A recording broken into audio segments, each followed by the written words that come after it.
On December 22, 2020, SN9 was transported to the launch pad and installed on suborbital launch pad B.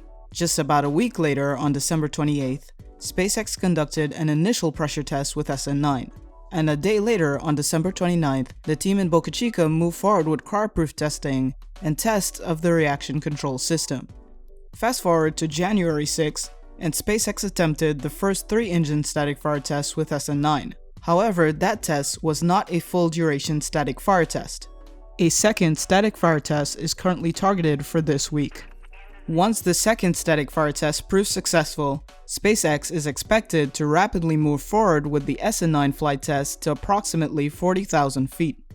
The flight test is currently targeted for this week. 2, 1, 0. We have liftoff. Additionally, with SN8 testing, it took SpaceX about 3 weeks to go from the first 3-engine static fire test to the test flight. By contrast with SN9, SpaceX plans to conduct the 12.5-kilometer flight test just about a day after a full-duration static fire test. So the SN9 testing phase has outpaced the SN8 testing phase by a substantial margin. Why is all this important? In order to achieve the company's goals and have a rapidly reusable orbital-class rocket that can provide the economies of scale necessary to support a self-sustaining city on Mars, SpaceX really needs to nail down the processing time or turnaround time between launches. The accelerated SN9 testing phase is a good sign. It serves as an indicator that SpaceX is getting closer to their goal. Let's hope that SN9 gets further than SN8 and nails the landing. It appears that SpaceX is now making room for future Starship prototypes, as SN6, the second full-scale Starship test tank prototype to fly to 150 meters, is currently being disassembled. While we're on the subject of future Starship prototypes, on January 7th, Raptor engine serial number 45 arrived at the site.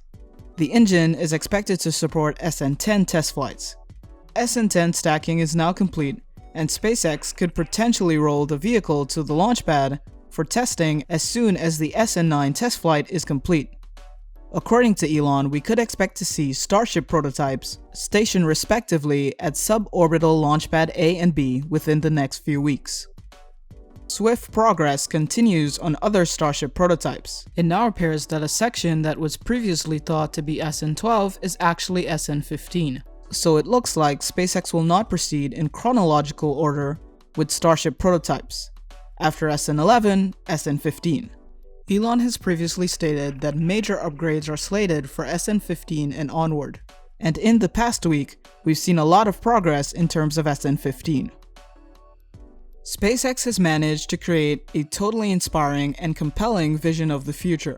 A new era in spaceflight, a new era in space exploration.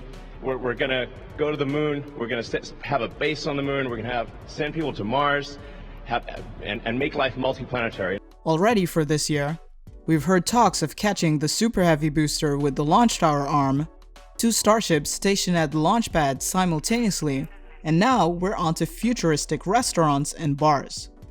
Over the weekend, on Saturday, January 9th, Elon shared some exciting news for future Boca Chica visitors. SpaceX plans to build a futuristic bar at the top of the high bay with 360-degree windows and a glass floor looking down on the rocket factory. In another tweet over the weekend, he highlighted, "I super support public spaces around our production and launch sites, wherever it can be done safely and securely. When COVID passes, we will open up our restaurant to the public and figure out ways to allow limited access to the high bar." How does one get to the high bar, you ask? According to Elon, catapult high into the air and land on the roof with base jumping parachutes. A new Starship test tank, SN7.2, is now complete. On January 12th, the SN7.2 forward dome was mated to the aft dome section. The tank utilizes 3mm stainless steel as opposed to 4mm stainless steel. With the tank now complete, we can look forward to a lot more testing in the coming days.